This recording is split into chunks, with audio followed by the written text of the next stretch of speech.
The ballroom went completely dark. Every screen, every light, every system in the $17 billion empire crashing simultaneously in front of Seoul's wealthiest elite on Valentine's Day. And the only two people who knew this was supposed to happen were the black scholarship boy who wasn't even enrolled anymore and the billionaire's daughter in the red dress holding his hand in the shadows.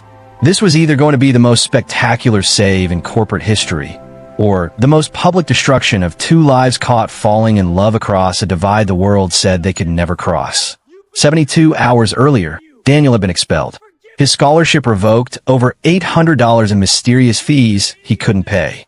The same fees that appeared exactly when Park Min-ho, the handsome heir, the chosen fiancé, the perfect Korean match for Ji-Woo Choi, discovered that the billionaire's daughter had done the unthinkable. She'd sat with a Nigerian boy at lunch, laughed with him, looked at him like he wasn't invisible. And Min-ho had decided that if he couldn't have her completely, he'd destroy everything. The company, the family, and especially the boy who dared to make Ji-Woo smile. But here's what Min-ho didn't know. That expelled scholarship boy and the billionaire's daughter had spent 71 hours in a basement server room building a trap. They found every backdoor, every sabotage, every piece of evidence pointing to Min-ho's betrayal. And they'd let it all activate. Right now, in front of everyone. Because sometimes the only way to expose the truth is to let the lie play out in front of 1,000 witnesses holding champagne glasses. The lights blaze back on, and they're on every screen in the ballroom. Massive displays that were supposed to show the engagement announcement was Min-ho's code, his signature, his sabotage. PMH was here. Happy Valentine's Day. Every intrusion pathway, every corrupted file, every piece of evidence that the perfect heir had tried to destroy his own future father-in-law's empire to eliminate competition from a boy he considered beneath him. Chairman Choi stood at the microphone, his daughter's hand empty beside him because she wasn't where she was supposed to be. She was in the security office, fingers interlaced with Daniel's, watching her father's face transform from shock to understanding to something that looked almost like pride. And when the chairman's voice cut through the chaos to announce there would be no engagement tonight, that his daughter would choose her own future, Ji-Woo squeezed Daniel's hand so tight he thought his bones might break. They walked into that ballroom together. A Nigerian boy in a borrowed suit and a Korean billionaire's daughter in red, hand in hand, through a crowd of faces showing every emotion except indifference. Some disgusted, some curious, most uncertain. The world hadn't changed. Society hadn't suddenly accepted them, but they'd chosen each other anyway, publicly, knowing exactly what it would cost. And the question everyone's asking, the question you need to stay to discover, is how did a scholarship boy from Lagos who fixed water systems with garbage and genius make the untouchable billionaire's daughter fall so hard she'd risk everything? What happened in those 71 hours?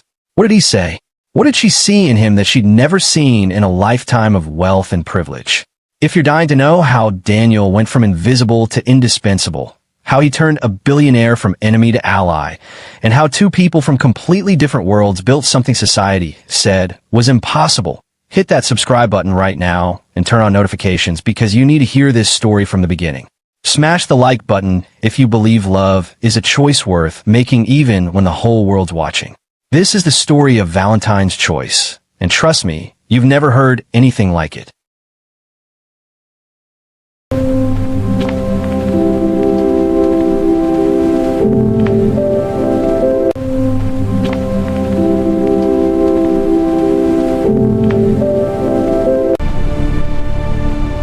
Why me? This can't be real. What does he want from me?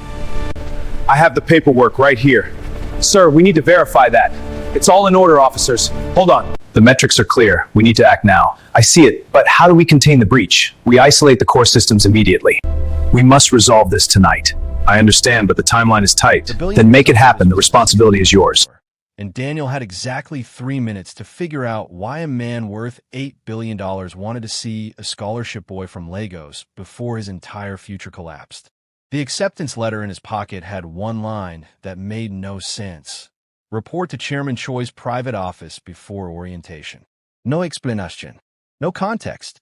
Just a summons that felt less like opportunity and more like a trap. Daniel's hand hovered over the elevator button as security guards watched him with suspicion, their hands drifting toward their radios. Whatever waited behind those doors would change everything. He just didn't know if it would destroy him or save him. And somewhere in this building, the chairman's daughter was about to become the most dangerous part of this equation. Before we find out what happens in that office, and trust me, it's not what you think, smash that subscribe button and hit the notification bell right now. You're about to witness a love story that breaks every rule. Drop a like if you're already hooked. Now, let's see what the chairman really wants. The elevator doors whispered open to reveal an office that looked like it belonged in a museum. Floor-to-ceiling windows showcased Seoul's sprawling magnificence, but Daniel barely noticed. His attention locked onto the man behind the massive ebony desk. Chairman Choi, 50-something, with silver threading through his black hair and eyes that seemed to calculate everything in microseconds. Those eyes were studying Daniel now, weighing and measuring in a way that made him feel completely exposed.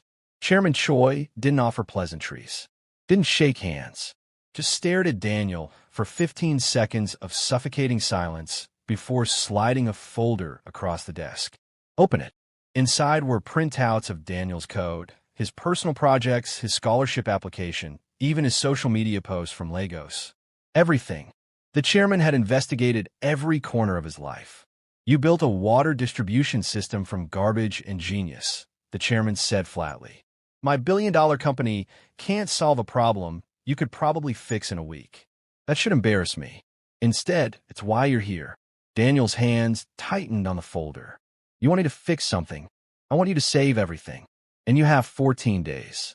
The chairman stood, moving to the window with military precision. My company's new smart building infrastructure has a critical flaw. 3 of my best engineers can't find it. The system crashes randomly, costs us millions, threatens our international contracts. He turned, and Daniel saw something unexpected in those calculating eyes. Desperation, quickly masked but unmistakably there.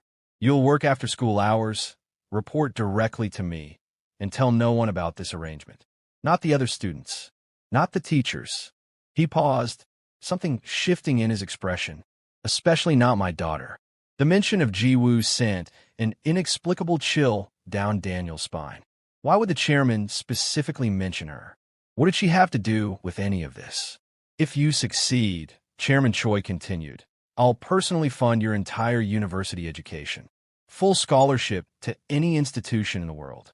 If you fail, the unspoken threat hung in the air like a blade. Daniel's scholarship, his future, his family's hopes, all of it balanced on solving a problem that had stumped experts.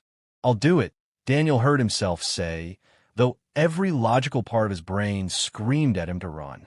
Chairman Choi's lips curved into something that wasn't quite a smile. Good. My driver will take you to your dormitory. Classes start Monday. Your real work starts Monday night. He pressed a button on his desk. Oh, and Daniel? Seoul isn't Lagos. Here, people will judge you before you open your mouth. They'll see your skin before they see your mind. My company is different, but the world outside. He shrugged. Prove them wrong, or prove them right. The choice is yours. The taxi crawled through Seoul's rain-soaked streets, but Daniel's mind was racing. Why him? 500 students took that scholarship exam. 20 passed. Only one got a private summons from Chairman Choi before orientation even started. Daniel pulled out his phone, typed Chairman Choi Sang-jun into the search bar, and felt his stomach drop. The first result, Tech Mobile Choi denies nepotism allegations. Daughter's position in company under scrutiny. The second, Choi Enterprises faces system failures. Stock drops 12%. 3 minutes of scrolling, and Daniel understood. He wasn't here because of his scholarship. He was here because the chairman needed something.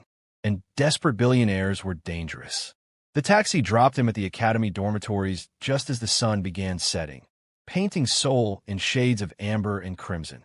Daniel stood outside the gates, watching students stream past in their designer clothes and confident laughter, and felt the weight of 2 worlds pressing down on his shoulders. In one hand, he held the promise of everything he'd ever dreamed. In the other, a mystery that could destroy him. His phone lit up with a message from home. His mother. Daniel's finger trembled as he opened it. Daniel, we got a letter from the academy. Something about additional fees, dormitory utilities, student activities. 400,001 due before next semester. I thought the scholarship covered everything. Your father is working extra shifts. Don't worry about us. Just study hard. 400,001. $800. More than his parents made in 2 months. Daniel's jaw clenched as understanding crashed over him. This wasn't an administrative error. Someone was trying to force him out before he even started. And he had a pretty good idea who. What he didn't know, couldn't know, was that behind one of those dorm windows, Ji-Woo Choi was watching him too, her heart racing for reasons she couldn't explain. Her father's stern warning from that morning echoed in her mind. Stay away from the scholarship boy. He's here for business, nothing more. She stared at her father's message on her phone, then did something she'd never done before. She looked up Daniel Okonkwo's student profile, found his dorm room number, and wrote it down. Tomorrow, she'd break her father's rule. She just didn't know it would be the first of many. Or that Park Min-ho was already watching her through the gap in her door, his own phone recording her every move, a cruel smile spreading across his perfect face. Monday morning crashed into Daniel like a tidal wave of stares, whispers, and carefully constructed indifference. The academy's marble hallways gleamed under crystal chandeliers, each footstep echoing like a judgment as he navigated toward his first class. Advanced Systems Engineering, Room 304. He'd memorized the schedule obsessively, but nothing had prepared him for the moment he stepped through that door and every conversation died. 20 pairs of eyes.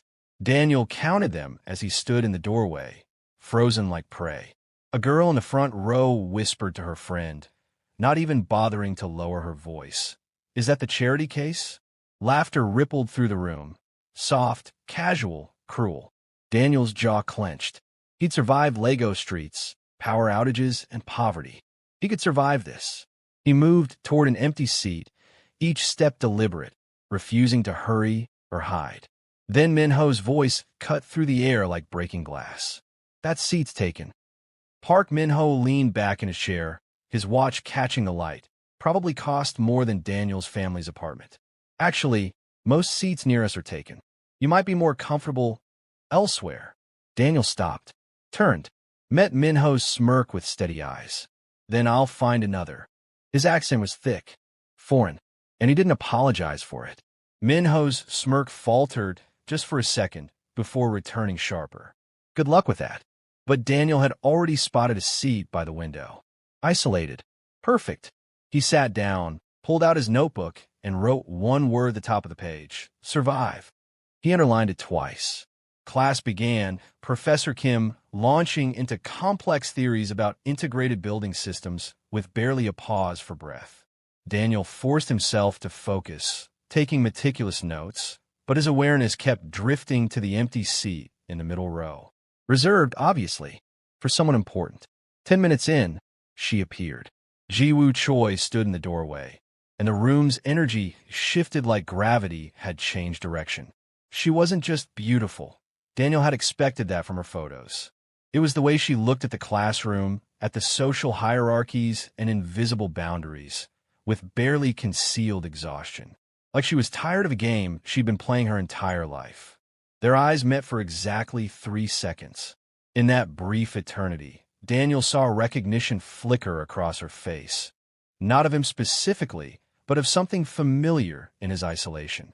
Then her expression shuddered, carefully blank, and she walked to her designated seat, surrounded by students who competed for her attention while maintaining a respectful distance. The chairman's daughter. Untouchable. The morning crawled past in a blur of hostile classrooms and carefully avoided interactions. By lunch, Daniel had learned the unspoken rules. Scholarship students ate separately, spoke when spoken to, and certainly didn't approach the elite circle that orbited around students like Park Min-ho and Ji-Woo Choi. Daniel bought a simple meal from the cafeteria, found a table near the windows, and tried to ignore the loneliness gnawing at his chest. He pulled out his phone, stared at his mother's message about the fees again, and felt rage simmer beneath his skin. $800. Deliberately timed to crush him before he could prove himself. Is this seat taken? The voice was soft, feminine, and completely unexpected. Daniel looked up to find Ji-Woo standing there with her tray, her expression unreadable, but her eyes holding something that looked almost like defiance. The entire cafeteria seemed to hold its breath. Minho's group stared in open shock. Several students pulled out their phones, ready to capture whatever was about to happen. No, Daniel managed, his heart suddenly hammering. It's free. Ji-Woo sat down with deliberate grace, and the cafeteria exploded into frantic whispers. She ignored them completely, picking up her chopsticks with steady hands, though Daniel noticed the slight tension in her jaw. "You're Daniel Okonkwo," she said, not looking at him. "The scholarship recipient from Nigeria." "Lagos," he corrected softly. "And you're Ji-Woo Choi." Don't." Her voice carried a sharp edge. "Don't reduce me to my father's name. Please." She finally met his eyes, and Daniel saw something raw there, something vulnerable and real beneath the perfect facade. "I'm just Ji-Woo. Can I be just Ji-Woo with you?" The question hung between them, loaded with meaning Daniel couldn't fully decode.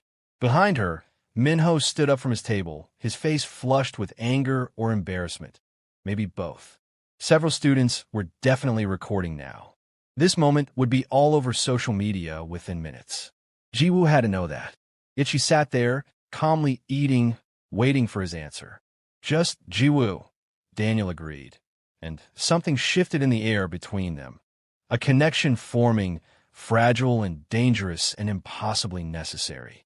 They talked for 17 minutes, about systems theory and the professor's accent, and nothing important, really, except that it felt important. Ji-Woo's laugh was unexpected, genuine, nothing like the polite smile she wore around others.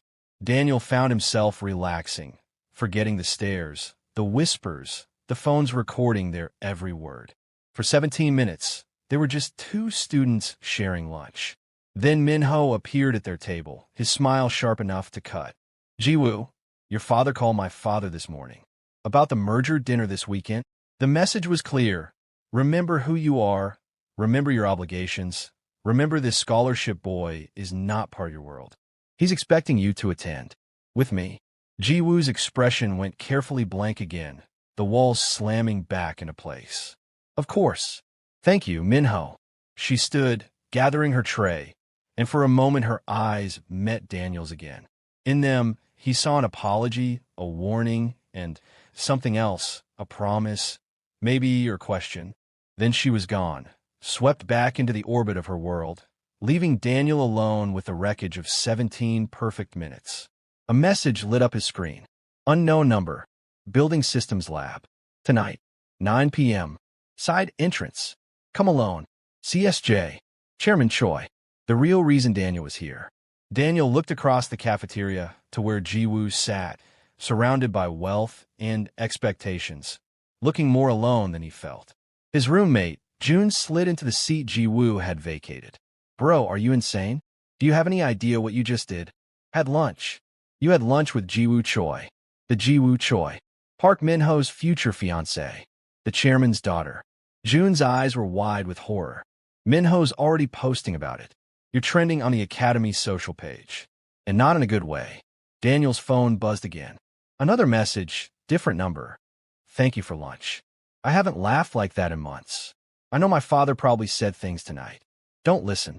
You're not a variable or a problem. You're just Daniel." JW.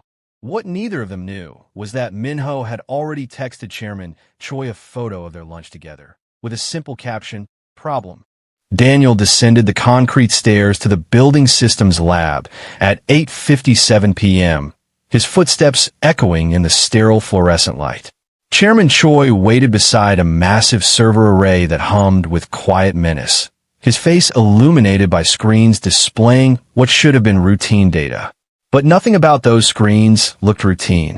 Red alerts pulsed across multiple displays. Error messages cascaded like digital waterfalls. Building indicators that should have glowed steady green flickered between yellow and crimson. "We have a bigger problem than I thought," the chairman said without preamble. "The systems didn't just crash. They're crashing right now. 17 buildings across Seoul, Tokyo, and Singapore. Simultaneous failures. Climate control offline. Security systems dark. We're losing $3 million per hour. Daniel approached the screens, his analytical mind already parsing the chaos. When did it start? 20 minutes ago. My engineers are in full panic mode. I told them I had someone who might see what they can't. Chairman Choi's voice was tight, controlled, but Daniel heard the desperation underneath. Was I wrong? Daniel sat at the main terminal, fingers flying across the keyboard. Within seconds, he was deep in the system's architecture, following pathways that twisted in ways that made no logical sense. His eyes scanned line after line of code, searching for the ghost in the machine. Your daughter sat with me at lunch today, Daniel said, not looking up from the screen. The temperature in the room dropped 10 degrees. I'm aware. Half of Seoul's social elite are aware, thanks to Park Min-ho's enthusiastic reporting. Chairman Choi's voice remained calm, but Daniel heard the steel beneath. My daughter is curious by nature. She befriends strays, champions underdogs.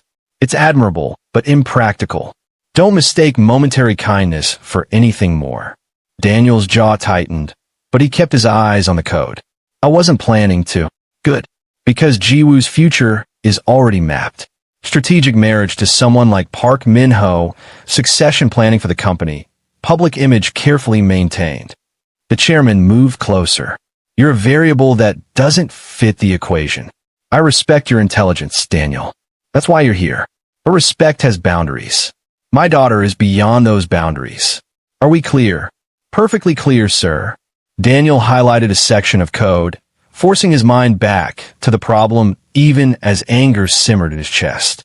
He was good enough to fix billion-dollar problems, but not good enough to share a lunch table. The hypocrisy burned. Then he saw it. This integration protocol, Daniel pointed at the screen, at a section of code pulsing red. Think of your building system like a human body. When you get a fever, your body fights the infection, right? Temperature goes up to kill the virus.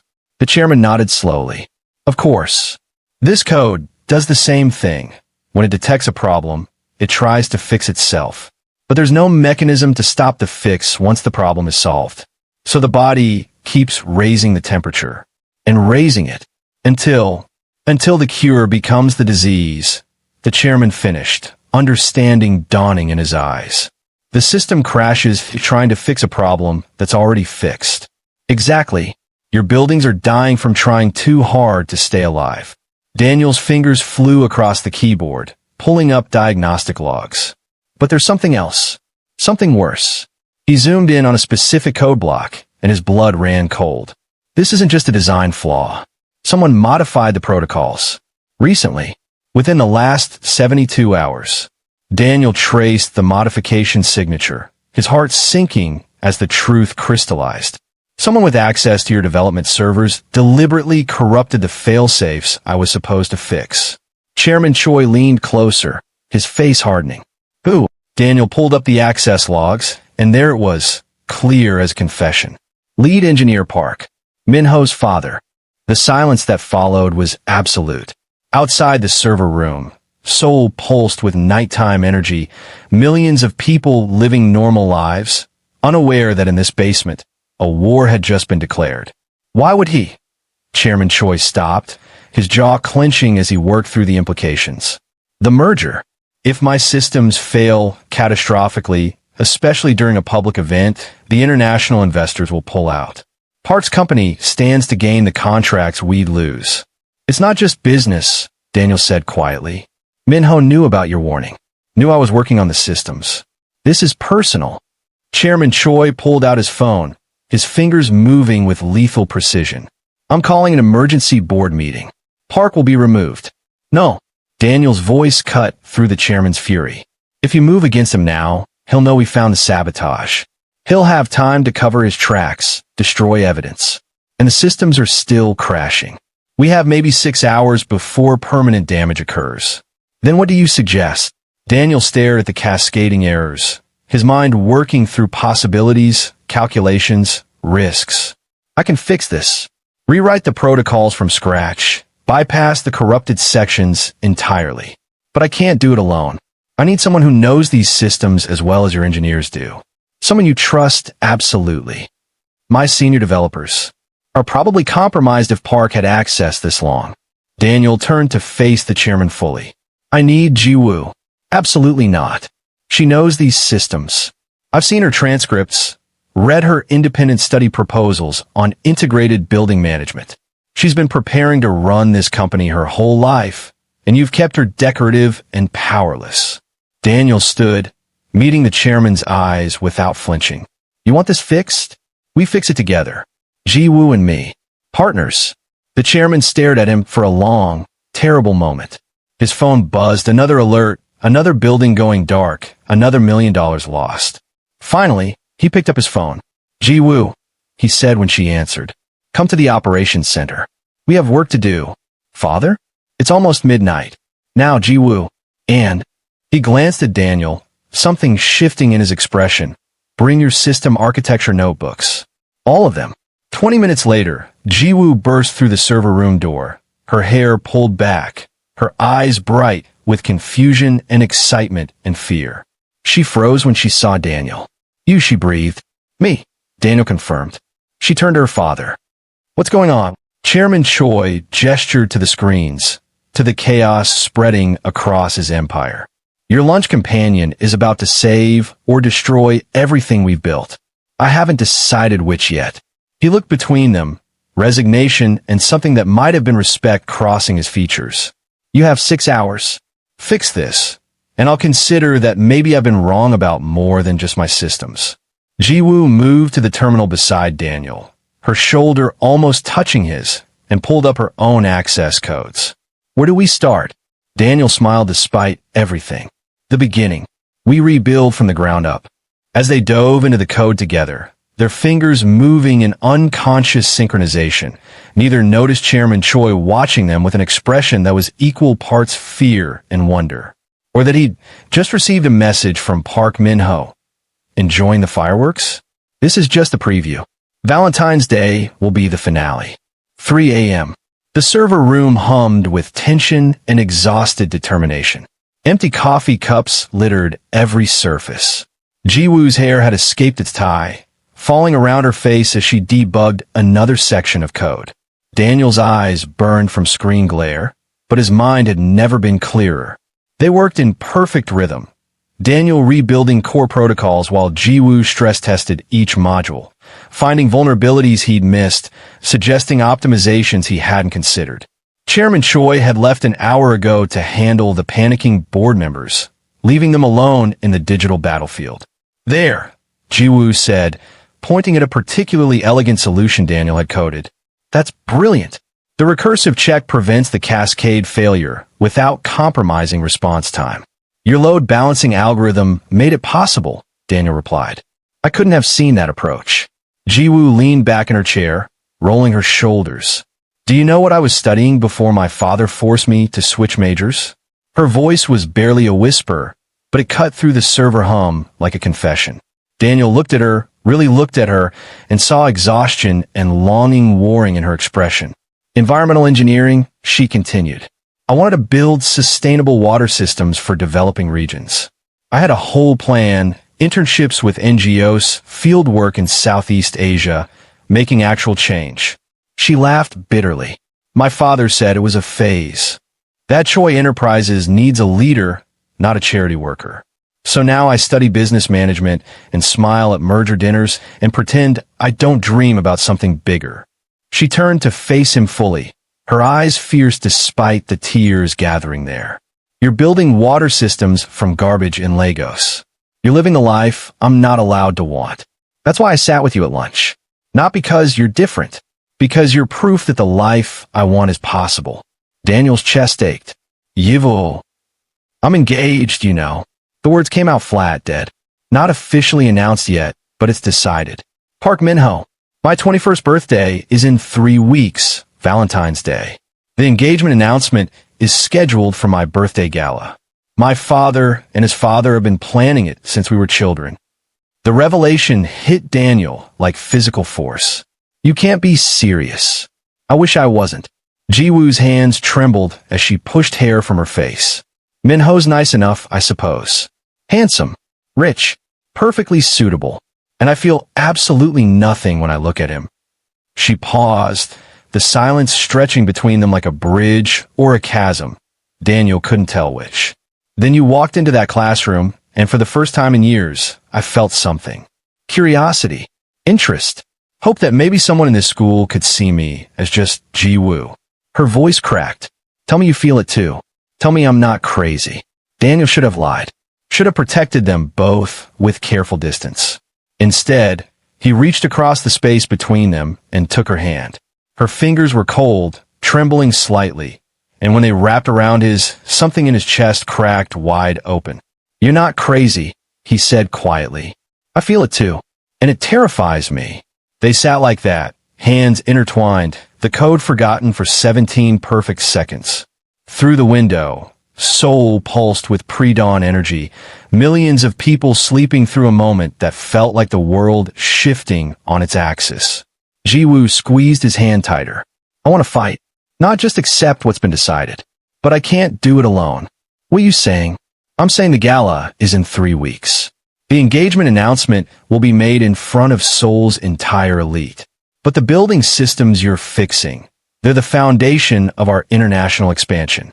If you succeed spectacularly, publicly, my father can't dismiss you as just a scholarship boy anymore. Can't pretend you're beneath our family." Daniel pulled his hand back slowly. "Ji-Woo, that's impossible? Naive?" She smiled sadly. "Probably both. But it's the only plan I have. 3 weeks to prove you're indispensable. 3 weeks until Valentine's Day, when I either choose freedom or accept my cage forever." The server room door opened. Chairman Choi entered, his expression unreadable. Had he heard? How long had he been standing there? "The board is appeased. For now." He looked at the screens, at the slowly stabilizing building indicators, and something softened in his face. "You're making progress. We'll have it fixed by dawn," Ji-Woo said, her voice steady despite everything. The chairman nodded, then turned to Daniel. "Walk with me." They left Ji-Woo coding and stepped into the empty hallway. Chairman Choi moved to the windows overlooking Seoul, his reflection ghostly in the glass. "You want to know why I'm really opposed to you and my daughter?" He pulled out his phone, showed Daniel a photograph. A beautiful woman with kind eyes, holding a young Ji-Woo. 20 years ago, I married for love. My wife was an artist. Beautiful. Poor. Wrong family. We fought the world together, and for 5 years, it was beautiful." His voice cracked, barely perceptible. Then the pressure started. The whispers. The exclusion. She couldn't handle being the outsider, the one who didn't belong. She started drinking. Then pills. Ji-Woo was 6 when her mother died. Overdose they called accidental, though we both know the truth. Daniel's throat tightened.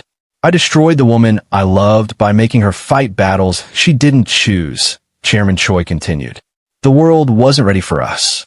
Society crushed her slowly, and I couldn't protect her. I won't do that to my daughter. I won't let her choose a love that will destroy her the same way." He turned to face Daniel, and his eyes were wet with old grief and new fear. "Do you understand now? It's not about you being unworthy. It's about history repeating itself. It's about watching my daughter suffer the same fate as her mother because I was too weak to stop it." Daniel stood silent, processing the weight of that confession. The chairman wasn't a villain protecting privilege. He was a broken man protecting his daughter from his own mistakes. "What if you're wrong?" Daniel said finally. "What if the world has changed in 20 years? What if Ji-Woo is stronger than you think? And what if she's not?" The chairman's voice was barely a whisper. "What if I'm right, and letting you two continue destroys her? Could you live with that?" Before Daniel could answer, Ji-Woo's voice cut through the tension. "Systems stable. We did it." They returned to find her grinning at the screens, all indicators glowing steady green for the first time in hours. Buildings across 3 countries hummed back to perfect operation. Crisis averted. Ji-Woo turned to them, her smile fading as she registered their expressions. "What happened?" "Nothing," Chairman Choi said. "You both did excellent work. Go home. Rest. We'll debrief tomorrow." As Daniel gathered his things, his phone vibrated. Message from an unknown number. "Congrats on the save. But you should check your student account. See you at the gala. PMH." Daniel's blood ran cold. He pulled up his academy portal. Status: pending dismissal, unpaid fees. The $800. Minho had made sure it went through official channels. Daniel had 72 hours to pay or lose his scholarship. Everything they just saved meant nothing if he wasn't even a student anymore. Daniel stared at his laptop screen in his dorm room, the words blurring through exhaustion and rage. Pending dismissal. 72 hours. He just saved a multi-billion-dollar company from catastrophic failure, and he was being expelled over $800 he didn't have. His roommate June watched from across the room. There has to be someone you can ask. The chairman. Can't. Daniel's voice was hollow. Asking him proves I need charity. Proves Minho right about everything. Proves I don't belong here. Pride's gonna get you kicked out, man. Maybe. Daniel closed the laptop. But at least I'll get kicked out on my own terms. A knock at the door. June opened it to reveal Ji-Woo, still in yesterday's clothes, her eyes red-rimmed but determined. We need to talk, she said, pushing past June into the room. She saw Daniel's expression and stopped. What's wrong? Daniel showed her the dismissal notice. Watched her face cycle through confusion, understanding, fury. Minho, she breathed. This is Minho. Can't prove it. I don't need to prove it. I know him. Ji-Woo pulled out her phone, fingers flying. I'm transferring you the money right now. No. Daniel's voice was sharp. That makes it worse. The chairman's daughter paying my bills? That's exactly what they want people to think. Then what? You just leave? Give up. Ji-Woo's eyes blazed. We just spent 6 hours saving my father's company together. You're not just some scholarship student anymore, Daniel. You're essential to your father's systems, not to this academy. Daniel stood, moved to the window. Dawn was breaking over Seoul, painting the city in shades of hope he didn't feel. Maybe your father's right. Maybe I don't belong in this world. Ji-Woo crossed the room in 3 steps and grabbed his arm, forcing him to face her. Don't you dare. Don't you dare let them win. Tears streaked her face, angry and heartbroken. You know what the worst part is? I was ready to fight, ready to stand up at that gala and tell everyone that I choose you. Consequences be damned. I was ready to burn down my entire world for the chance at something real. Her voice dropped to a whisper. But I can't do it alone. And you're not willing to burn with me. Daniel's phone buzzed. His mother calling. He let it go to voicemail. Couldn't bear to hear her voice asking about money they didn't have. I'm not giving up, he said quietly. I'm being realistic. Your father told me last night about your mother. About what happened when she tried to be part of a world that didn't want her. He's not wrong, Ji-Woo. Society destroyed her. What makes us think we'd be any different? Because we're not them. Ji-Woo's hands trembled as she gripped his arms. Because I'm not my mother, and you're not some passive victim. Because maybe, just maybe, we're strong enough to change the story. Or we're arrogant enough to think we can.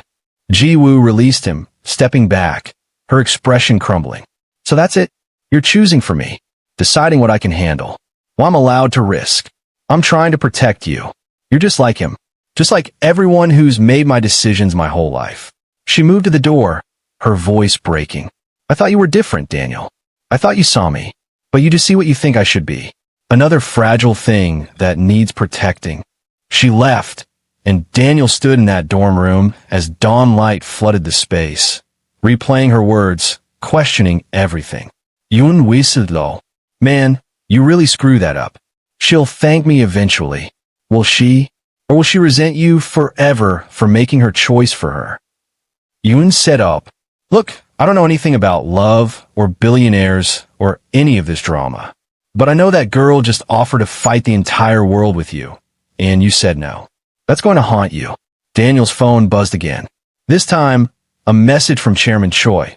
Emergency. Server room. Now. He arrived to find chaos. Every screen blazing red. But this time, it wasn't random crashes. We've been hacked, Chairman Choi said, his voice tight with controlled fury. Someone's taken complete control of the building systems. And they've left a message. Daniel looked at the main screen, and his blood turned to ice. Displayed across every monitor in letters 3 feet high. Happy early Valentine's Day. Love PMH. P.S. See you at the gala. if the scholarship boy is still enrolled. Below it, a countdown timer, 72 hours. 72 hours. The same deadline as Daniel's dismissal notice. The same deadline as the gala. He's going to crash everything during the announcement, Daniel said, his mind racing through the implications. In front of all the investors, all the international partners. 17 buildings going dark simultaneously during your biggest public event. It'll destroy the company's credibility. Kill the expansion. Ruin everything. Chairman Choi's face was ashen. Can you stop it? Daniel examined the code, tracing the intrusion pathways. Minho had been clever. The hack was buried deep, utilizing backdoors that would take days to find and close. Days they didn't have. Not alone, Daniel admitted. This is sophisticated, military-grade intrusion. He's had months to set this up. Then what do we need? Daniel pulled out his phone, stared at Ji-Woo's contact. I need to stop being a coward. I need to stop making decisions for other people. And I need to trust that maybe, just maybe, some things are worth burning for. He called her. Ji-Woo, I was wrong. About everything. I need your help. We have 72 hours to save the gala, expose Minho, and somehow convince your father that we're not repeating history. We're making it. Silence on the line. Then, I'm on my way. Chairman Choi watched Daniel, something shifting in his expression. You're really going to do this? Fight my daughter's battles with her instead of for her. I'm going to stand beside her and let her fight her own battles, Daniel corrected. There's a difference. Yes, the chairman said quietly. There is. It took me 20 years to learn that lesson. Cost me everything to understand it. He moved to the window, Seoul's morning light harsh on his weathered face. My wife didn't need me to protect her from the world. She needed me to fight the world with her. As equals. I failed her by treating her like something fragile instead of someone strong. He turned back to Daniel. Don't make my mistake. Ji-Woo is stronger than I ever gave her credit for. Stronger than her mother was. Maybe strong enough for this. He paused. Maybe strong enough for you. Ji-Woo burst through the door 20 minutes later, laptop in hand, fire in her eyes. Show me what we're dealing with. For the next 71 hours, they became a unit. Daniel and Ji-Woo worked side by side, tracking Minho's intrusion through layers of code, finding backdoors hidden within backdoors. Chairman Choi brought in his most trusted engineers, but it became clear quickly that Daniel and Ji-Woo were the heart of the operation. At hour 60, they found it, the trigger mechanism, set to activate at exactly 8 p.m. on Valentine's Day, right when the engagement announcement would be made. At hour 70, they built the countermeasure. Not just a fix, but a trap. They'd let Minho's hack activate, then reverse it in real time, publicly exposing his sabotage. At hour 71, Daniel received a notification. His dismissal had been processed. He was no longer enrolled. Ji-Woo saw his face. What? I'm out. Officially expelled for non-payment. Then we go public now. Expose Minho before the gala. No. Daniel's voice was steady despite his racing heart. We stick to the plan. Bigger audience, bigger impact. Your father can reinstate me after we prove what Minho did. Daniel, if we fail, then I fail spectacularly, in front of everyone, having chosen to fight instead of hide. He took her hand. Win or lose, I'm making my own choice. Finally, Valentine's Day arrived like a storm. The gala transformed Choi Enterprises headquarters into a palace of light and wealth. Seoul's elite mingled in designer gowns and custom suits, champagne flowing, chamber music drifting through halls lined with modern art worth millions. Daniel stood in the security office with Ji-Woo, both dressed in formal where that felt like costumes. He wasn't supposed to be there. Expelled students didn't attend galas. But Chairman Choi had snuck him in through a service entrance. 5 minutes to announcement, Ji-Woo whispered, her hand finding his. Are you ready? No, but I'm doing it anyway. On the main stage, Chairman Choi approached the microphone. Minho stood beside him, confident and perfect, already reaching for Ji-Woo's empty seat. The chairman began. Thank you all for joining us tonight. I have 2 announcements. The first regards my daughter's future. Every screen in the building went black. Then red. Emergency lights flickered. The chamber music died. Gasps rippled through the crowd as 17 buildings across 3 countries simultaneously crashed, just as planned. But this was their plan. Daniel's fingers flew across the keyboard. Now, Ji-Woo, deploy the countermeasure. She hit execute, and the screens blazed back to life. Not with emergency alerts, but with code. Minho's code. His backdoors. His sabotage. Every intrusion pathway displayed in real time, with timestamps and digital signatures pointing directly to Park Engineering servers. And his message, Happy Early Valentine's Day. Love, PMH. The crowd erupted. Minho's face went white. Chairman Choi's voice cut through the chaos. As I was saying, I have 2 announcements. The first, there will be no engagement tonight. My daughter will choose her own future. He looked directly at Ji-Woo in the security office, though he shouldn't have been able to see her.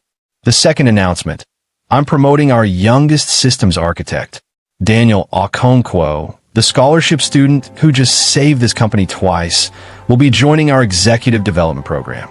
Full scholarship reinstated, full benefits, and my deepest apology for almost making the same mistake twice. Ji-Woo turned to Daniel, tears streaming down her face. We did it. No, Daniel said, pulling her close. You did it. You chose your own path. I just had the privilege of walking it with you.